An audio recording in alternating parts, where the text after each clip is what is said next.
وہ اپنے جج کے عہدوں پہ نہیں رہیں گے، ان کے خلاف جو معاملہ ہے جوڈیشل کمیشن کی جانب سے وہ سپریم جوڈیشل کونسل کو بھجوایا جائے گا۔ اب سپریم جوڈیشل کونسل کے حوالے سے جو ایک اور دعویٰ کیا جا رہا ہے کہ اسلام آباد ہائی کورٹ کے جو 5 ججز ہیں جنہوں نے پہلے خطوط لکھے اور پھر سپریم کورٹ میں آئینی درخواستیں الگ الگ کانسٹیٹیوشن پٹیشن ظاہر کی، جن پر ذرائع کے مطابق اعتراضات لگ چکے ہیں، لیکن اعتراضات کے بعد ابھی وہ درخواستیں واپس نہیں ہوئی ہیں، اور غالب امکان ہے، 200% امکان ہے کہ چونکہ ان درخواستوں میں جو ایک معیار ہے آئینی درخواست دائر کرنے کا کہ آپ اس میں عوامی مفاد عامہ کی نشاندہی کرتے ہیں، عوامی دلچسپی کے اصول کی نشاندہی کرتے ہیں، آپ اس میں بنیادی حقوق کی انفورسمنٹ، بنیادی حقوق کی خلاف ورزی کی نشاندہی کرتے ہیں، ایسا کچھ ججز کی پٹیشن میں نہیں کہا گیا۔ اب کچھ قانونی ماہرین کا کہنا ہے کہ یہ جو پٹیشن آئی ہے جس میں 5 ججز نے اپنی درخواست میں، اب پتہ نہیں کس نے کس کی کاپی کی ہے، 5 کی 5 درخواستیں جو ہیں اس میں کسی قومے کا، کسی فل سٹاپ کا بھی فرق نہیں، اس میں جو بنیادی حقوق کا ذکر نہیں کیا گیا، یہ ایک بڑا سوالیہ نشان ہے کہ آپ آرٹیکل 184(3) کے پٹیشن دائر کر رہے ہیں، اور آرٹیکل 184(3) کے پٹیشن کو پہلے فنڈامنٹل رائٹ کا جو ایک پیرامیٹر ہے، جو اصول ہے، اس پہ اس کا جائزہ لیا جاتا ہے، اس کو پرکھا جاتا ہے۔ سب سے پہلے درخواست کے قابل سماعت ہونے کا فیصلہ ہوتا ہے، لیکن بنیادی حقوق کا ذکر ہو تو پھر ہی اس کے معیار کے اوپر پورا اترتی ہے، بتانا پڑتا ہے، عدالت کو سیٹسفائیڈ کرنا پڑتا ہے، لیکن یہاں پہ تو درخواست میں بنیادی حقوق کا ذکر تک کہیں کیا دور تک بھی نہیں ہے۔ تو کچھ قانونی ماہرین کا کہنا ہے کہ یہ جو ججز ہیں جنہوں نے آئینی پٹیشن ڈرافٹ کی ہے، یہ ان کی جو کیپیبلٹی ہے، ان کی کیپیبلٹی پہ، ان کی اہلیت پہ بہت بڑا سوال چھوڑ رہی ہیں، اور ہو سکتا ہے کہ کسی شخص کی جانب سے انڈیویجول کیپیسٹی میں ان 5 ججز کے خلاف اس آئینی درخواست کے ڈرافٹ کو جواز بنا کے کہ آپ سپریم کورٹ میں، ہائی کورٹ کے ججز آئینی درخواست آرٹیکل 184(3) کی دائر کر رہے ہیں، سپریم کورٹ کا آئین کا آرٹیکل 184(3) کو انووک کرنا چاہتے ہیں، لیکن جو اس کے پیرامیٹرز ہیں اس کا آپ نے اپنی آئینی درخواست میں ذکر نہیں کیا، تو قانونی ماہرین کا کہنا ہے کہ کوئی انڈیویجول اس نقطے پہ سپریم جوڈیشل کونسل میں جج صاحبان کے خلاف شکایت جو ہے وہ دائر کر سکتا ہے کہ جج صاحبان ایبلٹی نہیں رکھتے، قابلیت نہیں رکھتے، تو لہٰذا انہیں جج کے عہدے سے ہٹایا جائے۔ تو یہ اس خطرے کا بھی اظہار کیا جا رہا ہے۔ اس کے علاوہ جو عمران خان صاحب کے خلاف ایک پٹیشنر عمران خلاف کہیں یا عمران خان کے لیے، بشرا بی بی صاحبہ کے لیے، ایک شہری شاہد یعقوب نے جو درخواست دائر کی تھی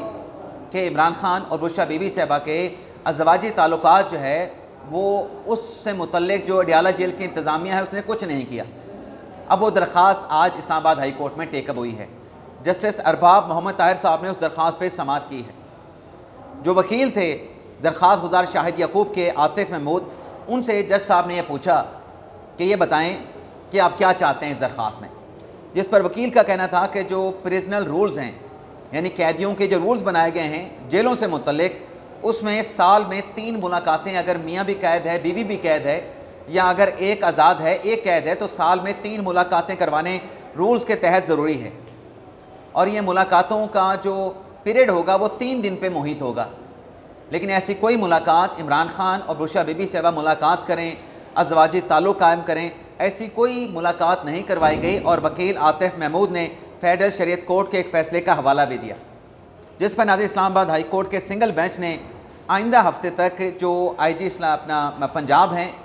جو پنجاب حکومت ہے، اور جو اڈیالہ جیل کی انتظامیہ ہیں، جیل اتھارٹیز ہیں، ان کو نوٹس جاری کر کے آئندہ کے ہفتے کے لیے ان سے جواب طلب کر لیا ہے۔ اب ناظرین آتے ہیں علی امین گنڈا پور صاحب کی خبر پہ، لیکن گنڈا پور صاحب کی خبر پہ آنے سے پہلے خان صاحب سے جڑی ایک اور بھی اہم خبر ہے۔ آج اڈیالہ جو اے ٹی سی عدالت راولپنڈی ہے، وہاں پر عمران خان اور پی ٹی آئی کے رہنماؤں کے خلاف جو جی ایچ کیو راولپنڈی حملہ کیس ہے، اس کی ناظرین سماعت ہونے جا رہی ہے، اور اس سماعت میں اب تک جو 119 مجموعی گواہان ہیں، ان میں 33 جو وٹنسز ہیں، جو گواہ ہیں، ان کا بیان قلمبند ہو چکا ہے۔ آج جج صاحب نے عدالتی کارروائی میں یہ واضح کیا ہے کہ عمران خان صاحب کو واٹس ایپ کال پہ لیا جائے گا، عمران خان کو ویڈیو لنک پہ نہیں لیا جائے گا۔ اس پر عمران خان کے جو وکیل ہیں فیصل ملک، انہوں نے اعتراض اٹھایا ہے کہ عمران خان صاحب کو واٹس ایپ کال پہ نہیں، ویڈیو لنک پہ لیا جائے، لیکن جج صاحب نے ان کا اعتراض رد کر دیا ہے،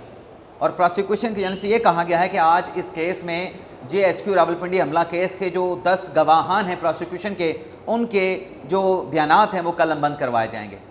جج امجد علی شاہ صاحب اس کیس کی سماعت کریں گے۔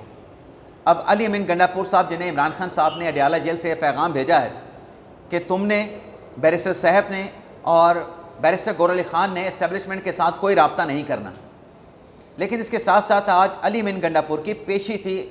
اسلام آباد کی ڈسٹرکٹ عدالت میں، جو گنڈاپور کے خلاف کیس ہے، شراب برآمدگی کا، اسلحہ برآمدگی کا، جس پر آخری سماعت وکلاء کی اسٹرائک کی وجہ سے نہیں ہو سکی تھی۔ آج بلایا گیا تھا کہ علی امین گنڈاپور آئیں اور اپنے دفاع میں کہ ان کے خلاف یہ کیس اسلحے کا، شراب برآمدگی کا کیوں بنایا گیا، اپنا دفاع آ کے پیش کریں۔ لیکن آج گنڈاپور صاحب نے کیا آنا تھا، گنڈاپور صاحب کو اب کل کی تاریخ دے دی گئی ہے،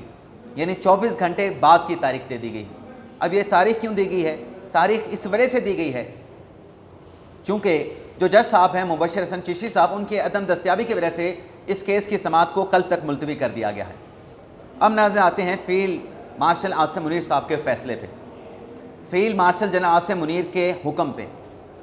ناظرین خبر یہ ہے کہ بلوچستان میں جو منشیات کا کارٹل ہے، بلوچستان میں جو منشیات کی پیداوار ہوتی ہے، کاشت کی جاتی ہے، بلوچستان میں منشیات کے مکمل طور پہ خاتمے کے لیے فیلڈ مارشل عاصم منیر نے اور جو بلوچستان حکومت ہے اس نے متعلقہ اداروں کو حکم دے دیا ہے کہ بلوچستان کو منشیات سے صاف کیا جائے۔ اب ناظرین بلوچستان کو منشیات سے صاف کرنے کے اس احکامات ہدایت کے پیچھے مقصد کیا ہے؟ اس کا مقصد یہ ہے کہ کیونکہ یہ جو منشیات کا نیٹ ورک ہوتا ہے، منشیات کے نیٹ ورک کے ساتھ دہشت گردوں کا نیٹ ورک بھی جڑا ہوتا ہے۔ یہ جو منشیات سمگلنگ میں لوگ ملوث ہوتے ہیں، یہ دہشت گردوں کے جو تنظیمیں ہوتی ہیں ان کو بھی فنڈ کر رہے ہوتے ہیں۔ کیوں فنڈ کر رہے ہوتے ہیں؟ ان کی فنڈنگ کا مقصد یہ ہوتا ہے کہ بارڈر کے اوپر ان دہشت گردوں کو منشیات کے سمگلروں کی طرف سے نیٹ ورک کی طرف کہا جاتا ہے کہ آپ بارڈر پہ جو سیکیورٹی فورسز ہیں ان کو انگیج کریں، ان پہ حملہ کریں، وہ آپ کے ساتھ انگیج ہو جائیں گی، اور جب یہ آپ کے ساتھ انگیج ہوں گے، آپ کے حملے کا جواب دے رہے ہوں گے، تو اس دوران ہم بارڈر سے جو منشیات ہیں اسے کراس کر کے دوسرے ملک میں لے جائیں گے یا افغانستان، ایران سے پاکستان لے آئیں گے۔ تو اس نیٹ ورک کے خاتمے کے لیے یہ احکامات جو ہے فیلڈ مارشل عاصم منیر صاحب نے اور بلوچستان کی حکومت نے متعلقہ اداروں کو دے دیے ہیں۔ ایک حصہ یہ جو منشیات کے نیٹ ورک کی جو انکم ہوتی ہے، جو آمدن ہوتی ہے، اس میں ایک حصہ دہشت گردوں کی تنظیموں کو جاتا ہے، ایک حصہ سیاسی انتظامیہ کو بھی جاتا ہے۔ یہ سیکیورٹی ذرائع کے بابسوخ سیکیورٹی ذرائع کی خبر ہے، اور ایک حصہ اس علاقے کے جو وڈیرے ہوتے ہیں، جو سرغنہ ہوتے ہیں، جو سردار ہوتے ہیں، ان کو بھی اس حصے میں سے کچھ نہ کچھ دیا جاتا ہے، کیونکہ جب ایسے نیٹ ورک کے اوپر ہاتھ ڈالا جاتا ہے تو پھر سوال اٹھایا جاتا ہے کہ لوگوں کا روزگار ہے، لوگوں کا روزگار چھن جائے گا، اور پھر ہڑتالوں کی اور بھی انتہائی اقدامات کی جو ہے وہ دھمکیاں دی جاتی ہیں۔ لیکن ان دھمکیوں کا ہونا اپنی جگہ پہ، لیکن اس نیٹ ورک کا خاتمہ ہونا بھی ضروری ہے، کیونکہ قانون میں اس کی گنجائش ہی نہیں ہے، نہ دہشت گردوں کی گنجائش ہے، نہ منشیات فروشوں کی، نہ منشیات سمگل کرنے کی، نہ منشیات کے نیٹ ورک کی جو ہے وہ گنجائش ہے۔ تو یہ نیٹ ورک جو ہے وہ بہت سارے جو قانون کو توڑنے والے ایلیمنٹس ہیں ان کی سرپرستی بھی کر رہا ہوتا ہے منشیات کا جو نیٹ ورک ہے۔ تو دیکھتے ہیں،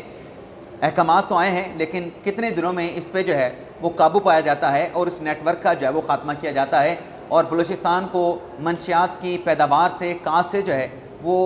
حتمی طور پہ، منطقی طور پہ جو ہے اس سے نجات دلائی جاتی ہے۔ اس کے علاوہ ناظرین ایک اور خوشخبری ہے، وہ خوشخبری ناظرین یہ ہے کہ آسٹریلیا، کینیڈا اور برطانیہ نے فلسطین کی ریاست کو تسلیم کر لیا تھا۔ اب ان تین ممالک کے فلسطین کی ریاست کو تسلیم کرنے کے بعد فرانس نے بھی فلسطین کو ریاست کے طور پہ تسلیم کیا ہے، اور فرانس کے ساتھ بیلجیم، موناکو،